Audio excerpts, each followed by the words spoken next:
पद्मानंद जी महाराज हमारे लिए अंतर आत्मा बनने की एक विधि बतला रहे हैं, क्योंकि अनादिकाल से यह जीव बहिरात्मा बना रहा। बहिरात्मा का अर्थ होता है जो धर्म से बाहर होता है, ज्ञान से बाहर होता है, श्रद्धा से बाहर होता है, वो प्राणी बहिरात्मा कहलाता है।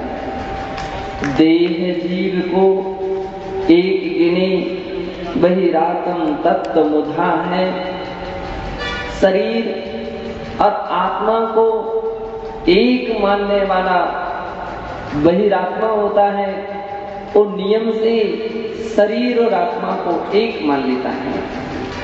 आज जिसने शरीर और आत्मा को एक मान लिया है, जिसने शरीर और आत्मा को एक मान लिया है, फिर तो बहुत बड़ी समस्या है कि शरीर के विनाश में नष्ट हो जाने पर वह व्यक्ति आत्मा का विनाश मानता है। शरीर के जन्म होने पर आत्मा का जन्म मानने लगता है, क्योंकि उसने शरीर को ही आत्मा मान लिया है। पूज्य आचार्य भगवान कहते हैं कि जिसने शरीर को ही आत्मा मान लिया है, वो प्राणी कभी आत्मा का कल्याण नहीं कर सकेगा, वो आत्मा का हित नहीं कर सकेगा, आत्मा का भला नहीं कर सकेगा। जो कुछ भी अपनी जिंदगी और जीवन के दिन हैं, वे सभी के सभी केवल शरीर की सेवा में पूरी कर देगा। बंधो, आज हमारा जो जीवन व्यतीत हो रहा है, अधिकांश ऐसे ही लोग हैं कि जिनका केवल शरीर के लिए जीवन व्यतीत हो रहा है, केवल शरीर के लिए। उनको सारी चिंता है तो शरीर की है, फिक्र है तो केवल शरीर की है, आत्मा के विषय में कुछ भी विचार नहीं है। दिन रात सजावट करता है व्यक्ति, तो केवल शरीर को सजाता है, आत्मा को देख भी नहीं पाता है, आत्मा के लिए कभी विचार ही नहीं कर पाता है। पूज्य आचार्य भगवान उस शरीर के विषय में बतलाते हैं कि जिस शरीर के विषय में तुम सारा जीवन व्यतीत कर रहे हो, ये तो तुम्हारा जीवन का सबसे बड़ा धोखा है। शरीर तो एक घाव की तरह होता है। जैसे शरीर में कोई बड़ा फोड़ा हो जाए, बहुत बड़ा कोई घाव हो जाए, तो उस घाव की जो जो स्थितियां होती हैं, ठीक वे सभी स्थितियां शरीर में पाई जाती हैं। जैसे कि घाव जब वो परिपक्व हो जाता है, थोड़ा पक जाता है, तो बंदो उसमें मवाद आ जाती है, और मवाद असह्य पीड़ा को उत्पन्न करते हैं। कितनी बार यदि उसको साफ नहीं किया जाए, साफ नहीं कराया जाए, तो उसमें कृमि उत्पन्न हो जाती हैं, कीड़े पड़ जाते हैं, और फिर तो वेदना और अधिक असह्य हो जाती है, क्योंकि उसमें कीड़े पड़ गए हैं। निरंतर उसमें से जो रक्त आदि है वो उसमें से स्रवित होता रहता है, उसका स्राव चलता रहता है, तो मक्खियां वगैरह बैठती हैं और लोगों के लिए तकलीफ उत्पन्न करती हैं। पूज्य आचार्य भगवान यहाँ कहते हैं कि कुशल व्यक्ति ऐसे घाव के ऊपर मलहम पट्टी करता है और दवाई लगाता है, उसके ऊपर फिर मलहम पट्टी करता है, तब कहीं उसका घाव ठीक हो पाता है। ठीक ये सारी बातें यहाँ वे उपमा देना चाहते हैं, दुर्गंधम कृमिकीट जाल कलितम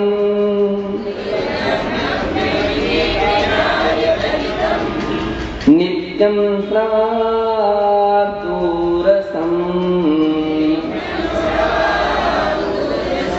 शोचस्नान विधान वारि विहिता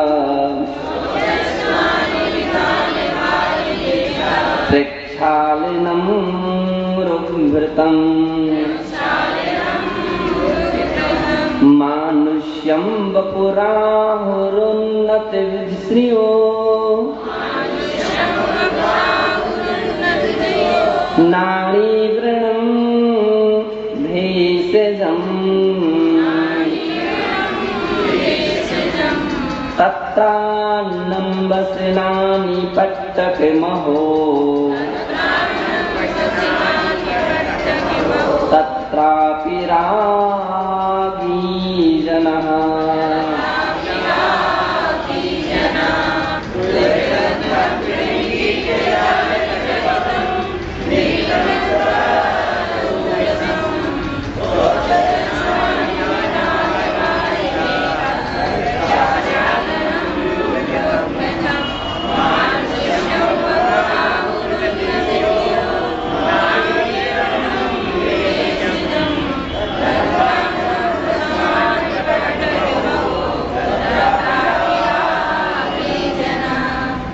पूज्य आचार्य भगवान कहते हैं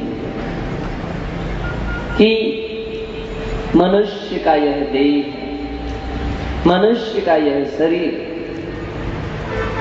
केवल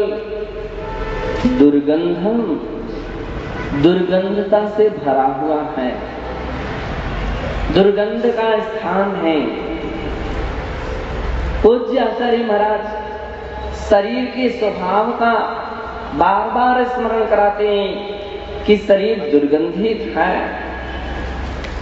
जैसे व्यक्ति आम दुर्गंधी के बीच में रहना पसंद नहीं करता है, नाली आदि या और भी कोई ऐसे दुर्गंध स्थान रहते हैं, वहां पर बैठना या वहां रुकना क्षण भर के लिए भी पसंद नहीं करता, वहां से तुरंत बाहर जाना चाहता है, भैया यहाँ से शीघ्र ही चलो, अलग चलो। क्यों? बहुत दुर्गंध आ रही है, बहुत दुर्गंध आ रही है। और इतनी दुर्गंध होती, इतनी दुर्गंध, असह्य दुर्गंध होती है, वह दुर्गंधी व्यक्ति उसमें सहन नहीं कर पाता है। पूज्य आचार्य कहना चाहते हैं कि तुम एक क्षण के लिए भी तुम दुर्गंधी सहन नहीं कर पाते हो, लेकिन कभी इस विषय का भी विचार किया क्या? क्या हम दुर्गंधमय शरीर में अनादिकाल से रह रहे हैं? हम बाहर से तो रहना नहीं चाहते दुर्गंधी के बीच, लेकिन शरीर में अनादिकाल से रह रहे हैं। कभी इससे भी हटने का विचार मन में आया क्या? कभी ऐसा मन में विचार आया क्या कि हम इस दुर्गंधमय शरीर में ना रहो, अनादिकाल से रह रहा हूं। कितनी बार इस जीव ने मनुष्य की इस प्रकार की देह पाई है और ऐसे औदारिक शरीर में अनंत बार धारण किए हैं, और दुर्गंधी के मध्य अपनी आत्मा जितनी आयु प्रमाण है उतनी आयु प्रमाण शरीर में रही है। हम वर्षों की गिनती गिनते हैं, आयु 100 वर्ष की, 120, अधिक से अधिक पंचम काल में 120 वर्ष की है, और अंत तक वह 60 वर्ष की रह जाएगी, और अंत में जाकर के 20 वर्ष की रह जाएगी केवल। पुराने समय में हम जब देखते हैं तो मनुष्यों की उत्कृष्ट आयु का उल्लेख मिलता है कि त्रिपल्योपांतर मुहूर्ते नृस्थिति, मनुष्यों की जो स्थिति 3 पल्य प्रमाण हुआ करती हैं। उत्कृष्ट 3 पल्य और पल्ल के विषय में तो बहुत बहुत बड़ी बड़ी बातें शास्त्रों में कही कि हम उसकी गिनती वर्षों की गिनती हम संख्याओं से नहीं गिन पाते हैं। असंख्यात वर्ष की आयु कही जाती है। इस जीव ने ऐसे शरीर को पाकर के असंख्यात वर्ष की आयु प्रमाण इस शरीर में रहा, दुर्गंधी में रहा, किंतु बंधो कभी विचार नहीं किया क्या हम ऐसे ही अपने जीवन व्यतीत करते रहेंगे, ऐसे ही दुर्गंधी में हम बने रहेंगे। जब कभी शास्त्रों का अभ्यास हम करते हैं, जिन वाणी का अभ्यास करते हैं, हमारे लिए ज्ञान होता है, तो बंदो एक उदास आती है कि नहीं ऐसे घृणास्पद शरीर में अब मुझे नहीं रहना है, ऐसे घृणास्पद अपवित्र शरीर में अब मुझे नहीं रहना है।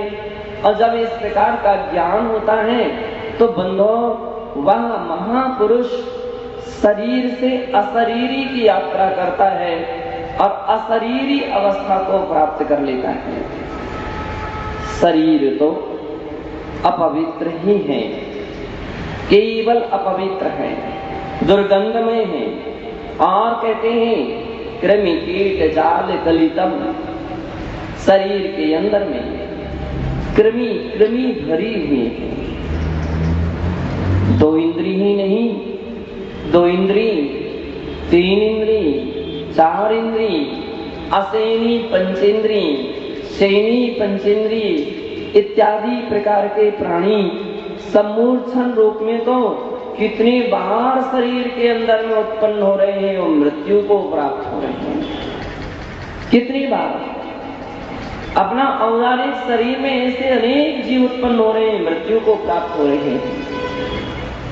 केवल शास्त्रों में कुछ स्थान ऐसे गिनाए हैं कि जहां पर अन्य जीव उत्पन्न नहीं होते हैं। तीर्थंकरों का शरीर, औदारिक तेजस आदि शरीर, वैकृत शरीर, आहारक शरीर, तेजस में तो है, आहारक में वैकृत शरीर में जीव नहीं होते हैं। पृथ्वी का एक, जल का एक, अग्नि का एक, वायु का एक, ये चार स्थावर निगोदिया जीव के संपर्क से रहित हुआ करते हैं। लेकिन बंदो त्रस जीव तो इसके अंदर में पाए जाते हैं। त्रस जीव का असंख्यात मात्रा में पाए जाते हैं। इतनी जीव राशि है। वर्तमान का विज्ञान काफी अच्छे आविष्कार तक पहुंच चुका है। और जब कभी हम सूक्ष्मदर्शी यंत्र के द्वारा माइक्रोस्कोप के माध्यम से स्लाइड पर रक्त की एक बूंद डाल करके देखते हैं तो जीव राशि इतनी अधिक मात्रा में नजर आती है, इतनी अधिक मात्रा में मानो जीवों की उसमें नदी जैसी बह रही हो, ऐसा नजर आने लगता है, ऐसा दिखता है।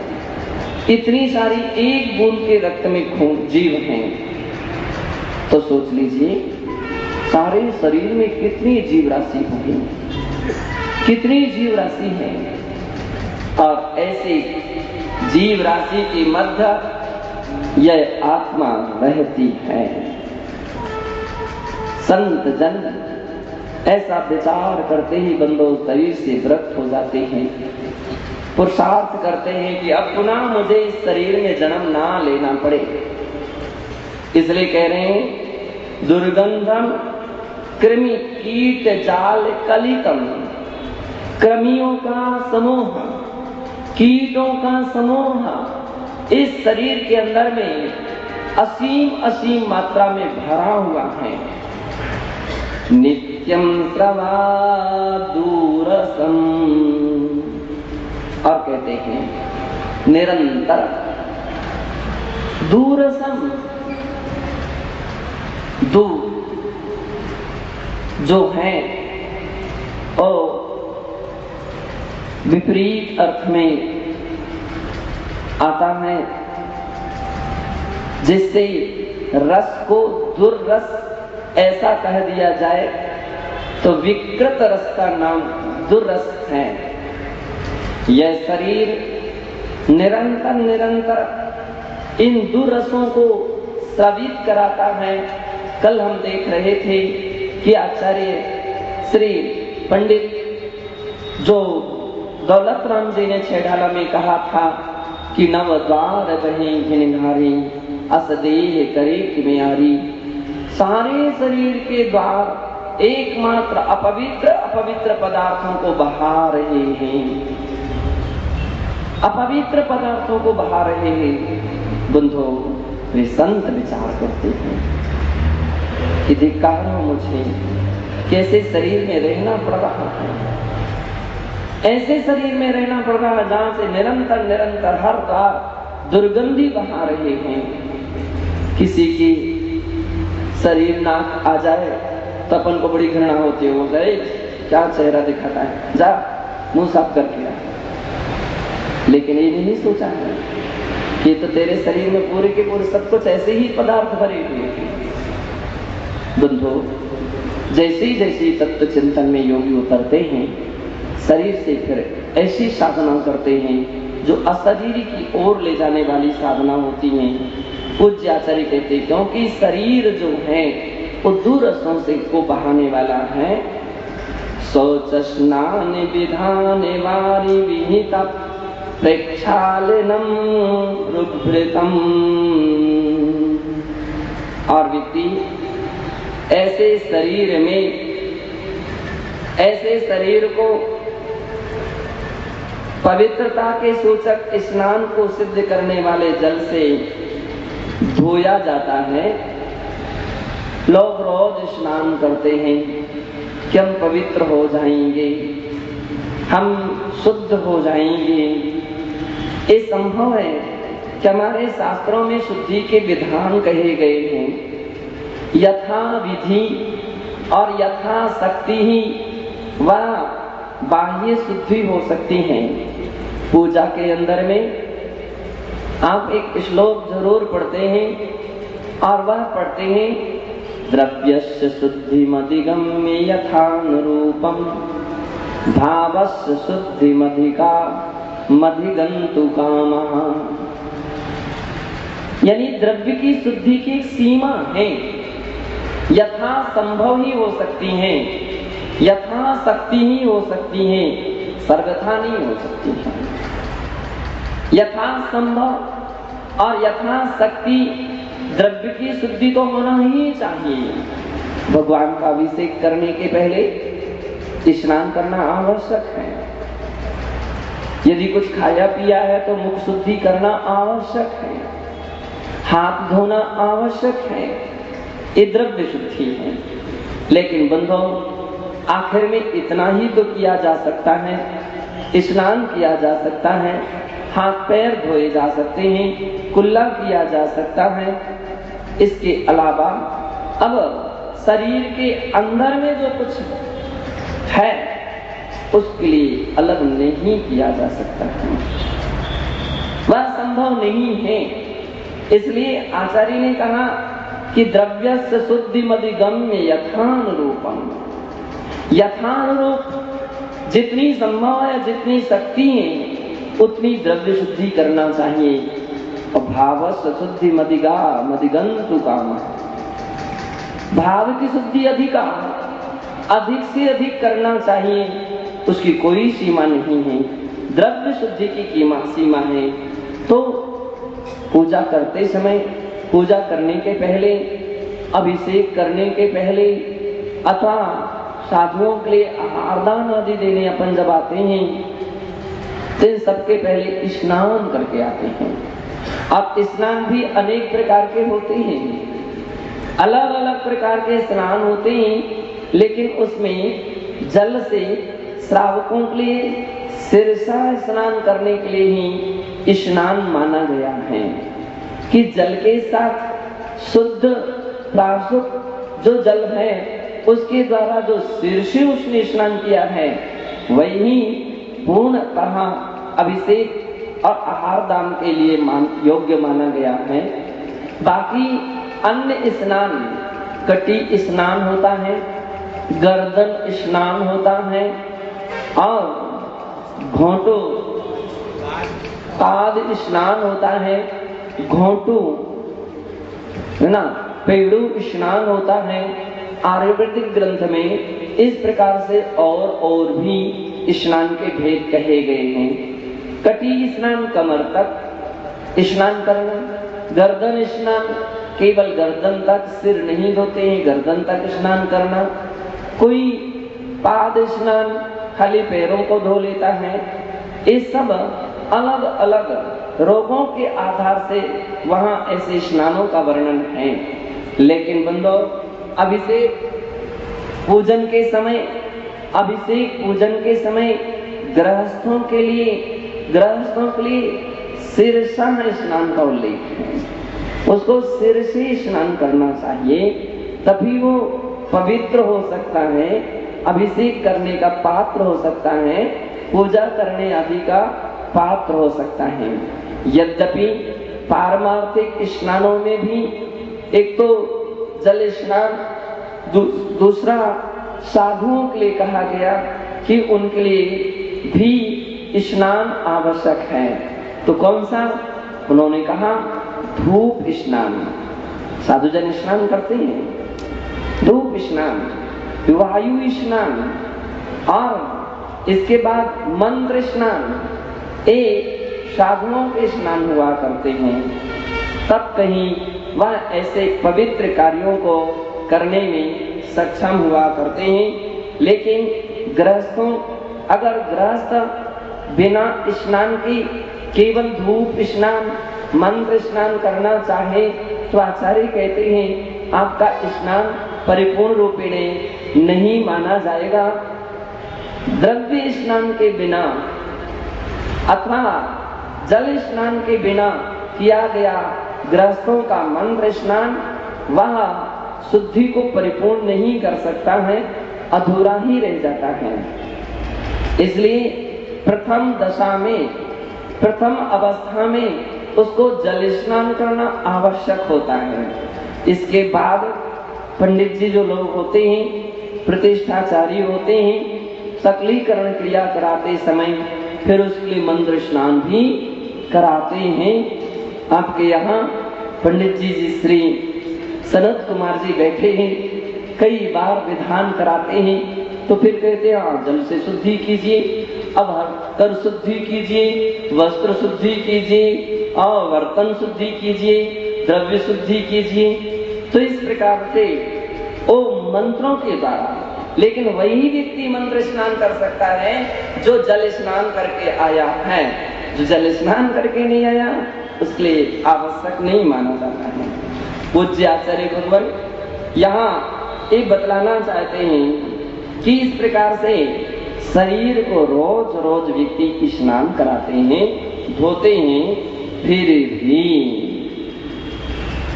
प्रक्षालनम रुद्र मृतम, फिर भी यह रोगों से भरा रहता है, फिर भी रोगों से भरा रहता है। रोग इसके कम नहीं हो पाते हैं। आयुर्वेदिक ग्रंथ में तो स्नान का मात्र इतना ही अर्थ दिया है कि स्नान क्यों करना चाहिए। तो वहां स्नान करने का प्रयोजन बतलाया कि शरीर में विभिन्न विभिन्न प्रकार के बाह्य जो पदार्थों का संसर्ग से रोगाणु आ गए हैं, वे स्नान से स्वच्छ हो जाते हैं, साफ हो जाते हैं, दूर हो जाते हैं, अलग हो जाते हैं। पसीना आदि शरीर में आता है और वो भी अनेक रोगों का हेतु बन सकता है। उसके माध्यम से अनेक जीवाणु या रोगाणु स्पर्शित हो जाते हैं और शरीर से चिपक जाते हैं, जो अनेक समूलक्षण जीवों को भी उत्पन्न करता है और रोगों का भी कारण बन जाता है। इसलिए वहां कहा जाता है स्नान डेली करना चाहिए ताकि व्यक्ति बीमार ना हो। ऐसा उसमें भी अलग अलग पद्धतियां हैं। सामान्य स्नान, विशेष स्नान। यदि किसी के लिए चर्म रोग हो गया है, चर्म रोग हो गया तो गर्म पानी से स्नान कीजिए। और यदि कोई ज्यादा उसका रूप अधिक बढ़ गया है तो औषधि डाल करके स्नान कराया जाता है। पुराने समय में नीम आदि की छाल से स्नान कराया जाता था। आज के समय में डिटॉल या सेवलॉन आदि ऐसे ऐसे कुछ पदार्थ डाल करके व्यक्ति को स्नान की बात कही जाती है कि भाई इस प्रकार से स्नान कर लीजिए तो आप रोग मुक्त हो जाएंगे। बड़ो पूज्य आचार्य महाराज यहाँ ये कहना चाहते हैं कि रोग मुक्त ये हो सकता है कि चर्म रोग मुक्त हो जाए, लेकिन रोग समस्त रोगों से मुक्त हो जाए संभव नहीं है। रोग तो फिर भी बने रहेंगे। बहुत सारे रोग व्यक्ति के शरीर में होते हैं। केवल स्नान अकेले से रोग मुक्त होने लग जाएंगे तो व्यक्ति औषधि खाना बंद कर देगा, फिर सारे हॉस्पिटल और सारे मेडिकल जो हैं ये व्यर्थ हो जाएंगे। केवल स्नान से रोग समाप्त नहीं होते हैं। पूज्य आचार्य कहते हैं कि फिर भी रोगों से यह रोग भृतम, शरीर रोगों से भरा रहता है। मानुष्यम वपुराहुरन्न तिथियो नाड़ी वृणम भेषजम। ऐसे उस मनुष्य के शरीर को उत्कृष्ट बुद्धि के धारक विद्वान नस से संबद्ध फोड़ा आदि के घाव के समान बतलाते हैं कि फोड़ा भी कैसा, एक सामान्य स्थान पर फोड़ा होगा हो वो अलग है, और दूसरा आचार्य महाराज कह रहे हैं कि जो नस के नाड़ी वृणम, नाड़ी यानी नस, नस के ऊपर यदि कोई फोड़ा हो जाए तो अधिक मात्रा में व्यक्ति के लिए पीड़ा प्रदान करता है, अनेक प्रकार का कष्ट प्रदान करता है। ऐसे जैसे उस फोड़े के ऊपर वह पीड़ादायक होता है, पूज्य आचार्य कहते हैं शरीर भी वैसा का वैसा पीड़ादायक होता है। जैसे फोड़े के ऊपर व्यक्ति औषधि लगाता है, विभिन्न प्रकार की मलम लगाता है, उसमें पाउडर आदि डालता है। पूज्य आचार्य कहते हैं शरीर रूपी फोड़े के लिए व्यक्ति जो अन्न पान करता है, भोजन करता है, ये भोजन भी एक उसी प्रकार से मलम की तरह है कि क्षुधा वेदना पर व्यक्ति के लिए कष्ट होता है, और इस प्रकार के भोजन रूपी औषधि से क्षुधा समन को प्राप्त हो जाती है, औषधि का प्रयोग करता है। जैसे घाव के ऊपर औषधि लगाने के बाद डॉक्टर उसके ऊपर पट्टी लगा देता है ताकि औषधि निकल ना जाए, अथवा उसके ऊपर वह औषधि छूट ना जाए, धोखा दुखे ना, मक्खी मच्छर आदि ना बैठे। पूज्य आचार्य कहते हैं सामान्य जीव उस पट्टी की तरह वस्त्र धारण करते हैं शरीर के ऊपर। यद्यपि हमारा शास्त्र वस्त्रों के विषय में अपना अलग इतिहास रखता है कि वस्त्र व्यक्ति क्यों धारण करता है। वस्त्र धारण करने का मात्र प्रयोजन व्यक्ति के अंदर के जो विकार हैं उन विकारों को छिपाने के लिए वस्त्र धारण किए जाते हैं। भगवान महावीर स्वामी ने जब इस सत्य को समझा, अनन्य अनन्य तीर्थंकरों ने इस सत्य को समझा कि व्यक्ति का विकार वस्त्र से छिप जाता है और व्यक्ति अपने विकारों से, अपने वस्त्र से विकारों को ढक लेता है, उन्होंने कहा इतने मात्र से वो समाप्त नहीं हो जाता है।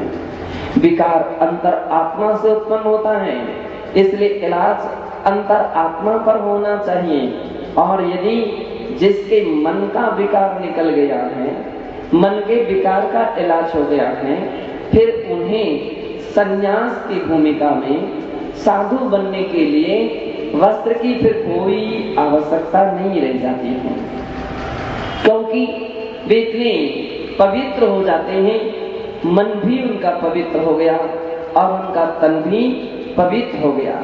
पर यदि ऐसी जिनकी स्थिति नहीं होती है तो उन्हें वस्त्र की आवश्यकता होती है। पूज्य आचार्य महाराज उदाहरण देते हैं कि मानो उस शरीर के ऊपर जैसे घाव के ऊपर पट्टी बांधी जाती है, व्यक्ति शरीर रूपी घाव के ऊपर वस्त्र धारण करके पट्टी बांध लेता है। ऐसी स्थिति में तत्रानं वसनानि पट्टकमहो तत्रापि रागी जना विस्मय करते हैं, आश्चर्य करते हैं कि ऐसा घृणास्पद देह है, इस प्रकार के शरीर की स्थिति है।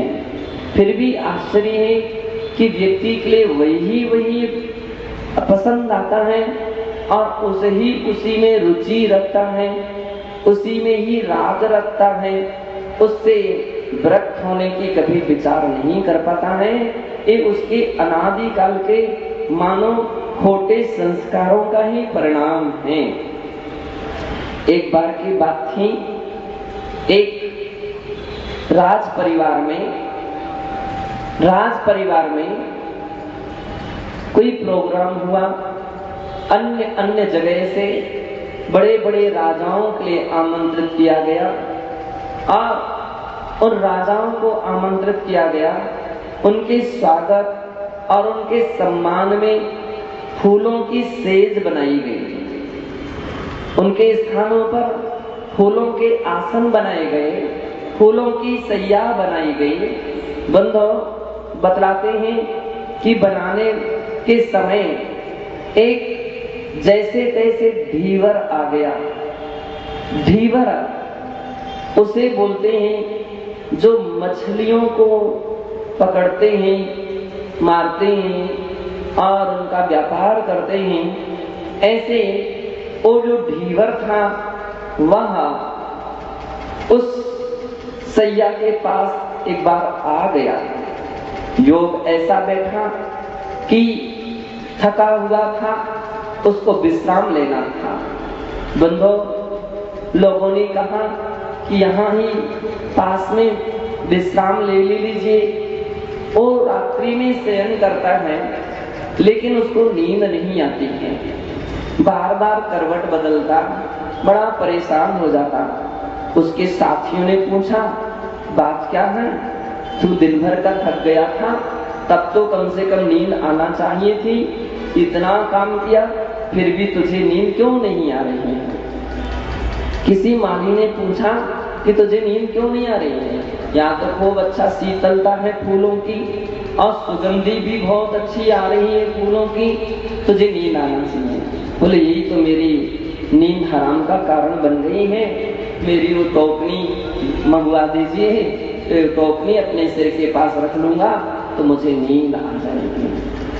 और दुर्गंधमय जिसमें वो मछलियां, मरी मछलियां रखता था, जिसमें से बहुत दुर्गंध आती थी, बदबू आती थी। बंदो और ढीवर उस टोकनी को अपने सिर के पास रखता है तो उसको नींद आ जाती है। आचार्य महाराज सबसे बड़ा इस दिशा में आश्चर्य करते हैं कि संसार की कैसी स्थिति है, कितनी विचित्र स्थिति है कि अनादिकाल से इस दुर्गंधी में रहा है तो इसी में ही उसके लिए बार बार राग भाव उत्पन्न होता है, बार बार राग भाव उत्पन्न होता है। कभी उसने वीतराग स्वभाव को देखा ही नहीं, अपनी वीतराग स्वभावी आत्मा को समझने का प्रयास ही नहीं किया है। यही कारण है कि जीवन पूरा निकल जाता केवल शरीर के विषय में। पूज्य आचार्य भगवान पूज्य पाद स्वामी ने इस विषय में कहा है, भवन्ति प्राप्य यत् संग मसुचीनी सुचीन्यपि साकायः संतता पायस तदर्थं प्रार्थना वृथा। हो भवन्ति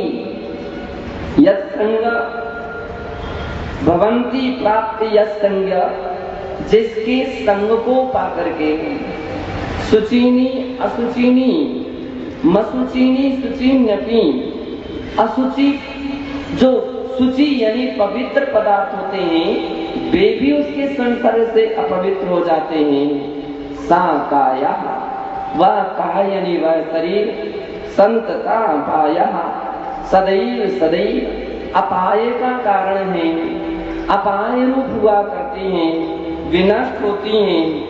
और फिर भी आश्चर्य है कि व्यक्ति उसी शरीर की प्रार्थना करता है, उसी शरीर की प्रार्थना करता है कि हे भगवान हमारा शरीर स्वस्थ रहे, हे भगवान हम हष्ट-पुष्ट रहें, हे भगवान हम सुंदर दिखें। आश्चर्य महाराज ने किया है और विशेष करके उन लोगों के विषय में किया है जो अनेक प्रकार के योग धारण करने की बात करते हैं, अनेक प्रकार का ध्यान और धारणा की बात करते हैं, लेकिन उनके ध्यान धारणा और योग के पीछे आत्महित नहीं होता है, आत्म कल्याण नहीं छिपा रहता है, केवल शरीर शरीर ही रहता है। कुछ समय पहले एक कोई ध्यान के प्रचारक मेरे पास आए थे और ध्यान के विषय में उन्होंने अपनी बात कही कि हम लोग यहाँ कहीं शिविर लगा रहे हैं और उसमें इस प्रकार से कार्य करेंगे, ध्यान शिविर लगाना चाहते हैं। जब उन्होंने ध्यान की बात की तो मैंने कहा ध्यान किस लिए लगाते हैं? पूरे ध्यान से लोग तनाव मुक्त हो जाते हैं। मैंने कि और बोले रोग मुक्त हो जाते हैं। मैंने कि और बोले स्वस्थ रहते हैं। मैंने कि और बोले शरीर में तंदुरुस्ती रहती है। मैंने कि और बोले शरीर में एक प्रकार की कांति आ जाती है, बहुत प्रकार से शरीर में तेज उत्पन्न हो जाता है। मैंने कि और तो बोले शरीर में एक ऐसे चमत्कार भी उत्पन्न हो जाते हैं कि ध्यान के बल से व्यक्ति उठ सकता है, जमीन से ऊपर उठ सकता है, आदि आदि। मैंने कि इसके आगे बोले अब इसके आगे तो हम और कुछ कह नहीं सकते। नहीं कुछ तो कहीं आत्म शांति मिलती है। मैंने कही सही बतलाइए, आत्म शांति की शरीर शांति, आत्म शांति शरीर शांति। मैंने कही जितनी भी आपने बातें गिनाई हैं वे केवल शरीर शांति की बातें हैं, केवल शरीर शांति की हैं। ये संभव है ये शारीरिक उपलब्धियां हो जाएं, लेकिन इन सब में आत्मिक उपलब्धियां नहीं हो पाती हैं, आत्मिक उपलब्धियां नहीं हो पाती हैं बंधो। इसलिए जैनागम में लौकिक योग आसन प्राणायाम इनका खास वर्णन नहीं है, इनका कोई ज्यादा विशेष वर्णन नहीं है। क्यों नहीं है? भगवान महावीर स्वामी ने क्यों नहीं इस प्रकार की बातें कही हैं? क्योंकि भगवान कहते हैं कि शरीर तक ही नहीं, ध्यान तो आत्मा तक पहुंचना चाहिए। जिसका ध्यान केवल शरीर तक रहता है वह व्यक्ति शरीर से ही बंधा रह जाता है और पुनरपि जननम पुनरपि मरणम की परंपरा उसकी अनवरत बनी रहती है, वह कभी समाप्त नहीं हो पाती है। इसलिए भगवान कहते हैं कि ध्यान शरीर के लिए नहीं अपितु आत्मा का ध्यान होना चाहिए, शरीर का नहीं आत्मा का ध्यान चाहिए। जो आत्मा का ध्यान करता है उसकी आत्मा स्वस्थ होती है और तंदुरुस्त हो जाती है। और जिसकी आत्मा स्वस्थ हो जाए, जिसकी आत्मा तंदुरुस्त हो जाए, शरीर के अंदर में एक ऐसी रासायनिक प्रक्रिया सहज होना प्रारंभ हो जाती है कि बंधो अपने आप शरीर स्वस्थता की ओर बढ़ता बढ़ता चला जाता है। प्राकृतिक चिकित्साओं में मनोविज्ञान चिकित्सा एक है जिसमें केवल इतना ही कहा जाता है कि व्यक्ति मन से स्वस्थ रहे, तो उसकी शरीर में रासायनिक प्रक्रिया होती है उसका शरीर निरोगी होने लगता है, जिसका मन बीमार है उसका तन बीमार हो जाता है। हमारे शास्त्र कहते हैं जिसकी आत्मा बीमार होती है उसका शरीर बीमारियों का घर बना रहता है। यदि आत्म स्वस्थता हो जाए तो फिर स्वस्थता ही स्वस्थता बढ़ती जाती। समय सार में पूज्य आचार्य भगवान ने स्वस्थता का लक्षण केवल शरीर से नहीं स्व स्थित इस प्रकार से स्व यानी अपनी आत्मा और अपनी आत्मा में स्थिरता को नाम स्वस्थता कहा गया है। साधुजन आपस में परस्पर पूछते हैं आप स्वस्थ हैं? महाराज मुनि से पूछते हैं आप स्वस्थ हैं? और वे बतलाते हैं हाँ हम स्वस्थ हैं। स्वस्थ हैं अपने आप में हैं, अपने स्वभाव में हैं, विभाव में नहीं जाते हैं। विभाव में जाने से अपने आप को रोकते हैं, ऐसा प्रयत्न करते हैं, इसलिए बंधु वे स्वस्थ रहते हैं। आत्मा का ध्यान ही सर्वथा कर्मों की निर्जरा करता है, शरीर को स्वस्थ करता है। पूज्य आचार्य महाराज कह रहे हैं कि अज्ञानता में व्यक्ति केवल शरीर तक रहता है, शरीर के विषय में सोचता है, लेकिन कितनी भी तुम शरीर की प्रार्थना कर लो एक दिन ये शरीर यहीं रह जाएगा, खाक हो जाएगा, मिट्टी हो जाएगी। आत्मा के लिए यदि तुमने कुछ नहीं किया तो समझ लीजिए सारा परिश्रम शरीर तक ही रह गया, यहीं समाप्त हो गया। आत्मा के साथ तो कुछ नहीं जा सका, जो अच्छी बात जानना चाहिए था। इसलिए भगवान कहते हैं कि हे मानव केवल शरीर तक ही मत रह, शरीर से भी 2 कदम आगे और बढ़ाने का प्रयास कर, थोड़ी दृष्टि और लंबी डाल जहां तेरी आत्मा है और उस आत्मा की ओर देख, उस आत्मा को समझ, वही तेरा वैभव है, वही तेरी संपदा है और वही सबसे सुंदर है। सत्यम शिवम सुंदरम, वहां सत्स्वरूप जो आत्मा है वही शिव है और वही सुंदर है। पूज्य आचार्य श्री कुंद देव ने समय सार में सबथ सुंदरो लोई इस प्रकार से गाथा दी है कि अपनी आत्मा ही सबसे सुंदर है। बंदो हम उस और कदम बढ़ाएं, उस और देखने का प्रयास करें तो अपना जीवन सार्थक और सफल हो सकता है। आज हम इस विषय को यहीं तक रखें और इस बात को समझें, हम शरीर से जितना बने अपने उपयोग को हटाएं, परमार्थ की और आत्मा की सच्ची यात्रा करने का पुरुषार्थ करें। जय बोलिए महावीर भगवान की।